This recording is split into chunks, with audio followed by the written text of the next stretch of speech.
Good morning.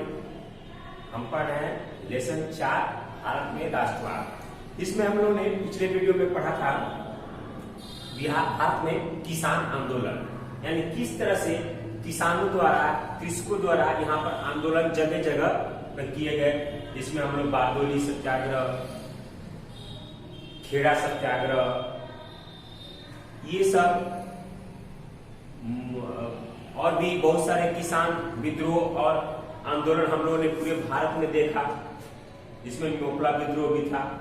तो ये सब गांधी जी के नेतृत्व में और धीरे धीरे हर क्षेत्र में किसानों की समय जो स्थिति थी, किसानों से जो शोषण किया जा रहा था ब्रिटिश सरकार द्वारा, उसके खिलाफ वहां पर आंदोलन शुरू हुए। जिसमें हम देखते हैं कि मुख्यतः लगान के लिए, लगान का जो बोझ था, जो टैक्स था, उसके बोझ से दबे होने के लिए और दमनकारी कानून अपनाए जाने के कारण ही किसानों के मन में असंतोष की भावना जगी थी, असंतोष टूटा था और जिसके खिलाफ उन्होंने आंदोलन किया था अंग्रेजों के खिलाफ, उस असंतोष को दबाने के लिए और जो भी लगान था, जो टैक्स था, उसको माफ करने के लिए इस तरह के आंदोलन किए गए थे। और ये आंदोलन कहीं ना कहीं धीरे धीरे जाकर भारतीय राष्ट्रीय आंदोलन से कहीं ना कहीं जुड़ गए थे। तो जब किसान आंदोलन समाप्त हुआ जगह जगह, तो उसके बाद किसान सभाएं गठित होने लगी, यानी किसान सभाओं की स्थापना होने लगी। इन प्रारंभिक जो आंदोलन थे किसानों के प्रति, जब किसानों के लिए आंदोलन हुए तो किसानों के मन में एक भावना जागृत हुई, एक राष्ट्रवाद की भावना उनके अंदर भी जागृत हुई और उन्होंने कई जगह पे किसान सभाओं का गठन किया। जैसे 1920 ईस्वी के दशक में बिहार, बंगाल, उत्तर प्रदेश और पंजाब में किसान सभाओं का गठन हुआ। बिहार में 1922-23 में मुंगेर के शाह मोहम्मद जुबैर के नेतृत्व में किसान सभा का गठन किया गया था मुंगेर में। लेकिन इसे अधिक शक्तिशाली कब बनाया गया, जब 1928 ईस्वी में बिएटा में पुनः 1928 ईस्वी में शाहजहां सरस्वती के नेतृत्व में बिएटा में और उसके बाद सोनपुर में किसान सभा की स्थापना की गई थी, यानी उस सोसाइटी की स्थापना की गई थी। और इसी वर्ष सरदार पटेल जो थे, वल्लभ भाई पटेल, वो भी गुजरात से उन्होंने बिहार का दौरा किया और यहाँ के किसानों की स्थिति जानी। जब वो आए यहाँ पर किसानों को और बल मिला और 11 अप्रैल 1916 को लखनऊ में 11 अप्रैल 1936 को, सॉरी 16 को नहीं, 11 अप्रैल 1936 को लखनऊ में भारतीय किसान सभा यानी अखिल भारतीय किसान सभा का गठन किया गया।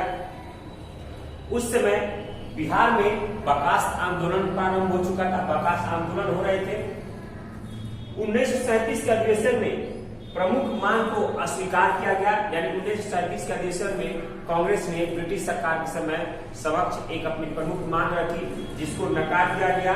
और इसी के साथ किसानों की समस्याएं थी, जो आंदोलन थे, वो राष्ट्रीय आंदोलन जो थे उसकी मुख्य धारा में सम्मिलित हो गए, उसकी मुख्य धारा में जुड़ गए और धीरे धीरे ये सब राष्ट्रीय आंदोलन का रूप ले लिया। उसके बाद है मजदूर आंदोलन। अगला टॉपिक मजदूर आंदोलन। तो हमारे देश में हम जानते हैं कि मजदूरों की भी संख्या काफी अधिक थी। दूसरी तरफ जो यूटोपियन समाजवादी विचारक थे या मार्क्सवादी विचारक थे, या यूरोप में जो औद्योगिकीकरण का जन्म हुआ था, उसके प्रभाव से मजदूरों में भी एक गहरी आशा जगी थी और भारत के जो मजदूर थे उन पर भी उनका बुरा प्रभाव पड़ा था, यानी जो यूरोप में औद्योगिकीकरण हो चुकी थी उसका प्रभाव, या मार्क्सवादी जो विचारधारा थे, मार्क्स के विचारों से जो यूरोपियों में जो बदलाव हुए थे उसका प्रभाव भारतीय मजदूरों पर भी पड़ा। और अपने 20वीं शताब्दी के आरंभ काल में, यानी 20वीं शताब्दी के शुरुआती समय में सुब्रमण्यम अय्यर ने मजदूरों के लिए एक यूनियन की बात की गई, यानी मजदूरों के लिए उन्होंने एक यूनियन की स्थापना की बात कही।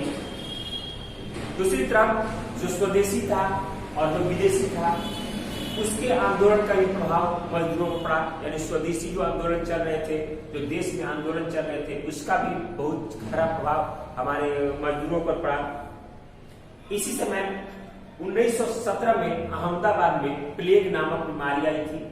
प्लेग जो चूहों से फैलने वाला बीमारी होता है, तो वो प्लेग की बीमारी आई थी। तो वहां उस समय बहुत सारे मजदूर वो क्षेत्र छोड़कर भागने लगे थे।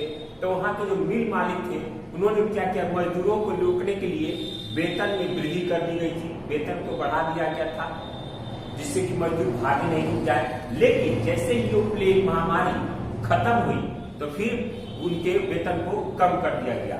इस बात से भी वहां जो मजदूर थे वो असंतुष्ट थे।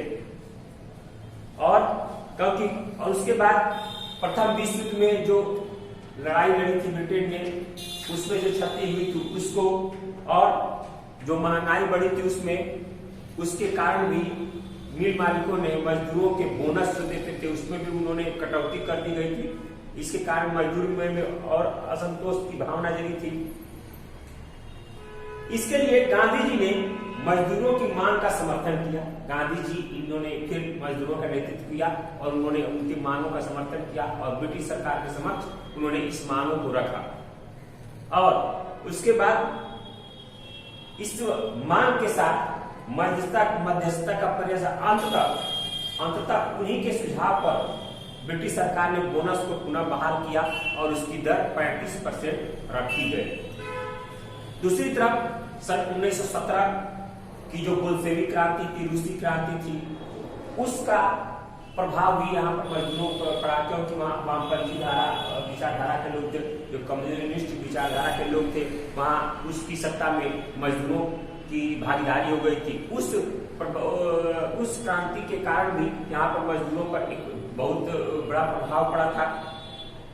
और इसी का प्रभाव था कि भारतीय राष्ट्रीय आंदोलन में भी मजदूर सम्मिलित हो गए, यानी मजदूर लोग भारतीय राष्ट्रीय आंदोलन में भी सम्मिलित हो गए। वो रूसी क्रांति 1917 की क्रांति की देन थी। यही कारण था कि 31 अक्टूबर 1920 को कांग्रेस पार्टी ने all India trade union AIUTC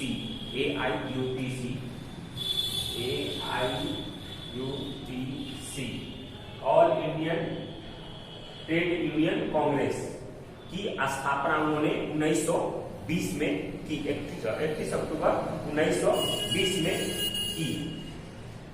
ये TUC होगा, TUC all Indian trade union Congress की स्थापना उन्होंने की।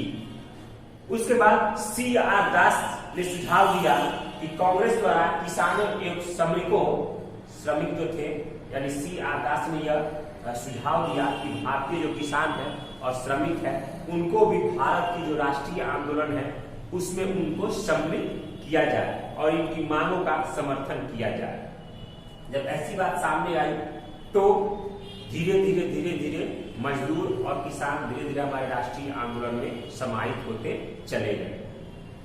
कालांतर में जैसे जैसे समय बीता गया, वामपंथी विचारधारा था, जो कम्युनिस्ट विचारधारा था, उससे वो लोकप्रियता उसकी बढ़ती चली गई और उसने मजदूर आंदोलन को और मजबूत बनाता चला गया, जिससे ब्रिटिश सरकार की भी चिंता बढ़ी भारत में, क्योंकि मजदूर भी अब आंदोलन करने लगे थे। और तो ब्रिटिश सरकार ने उनके खिलाफ बहुत सारे दमनकारी कानून भी चलाए। कई मजदूरों को मारा गया, गोली मार दी गई, फांसी दे दी गई, इस तरह से किया था।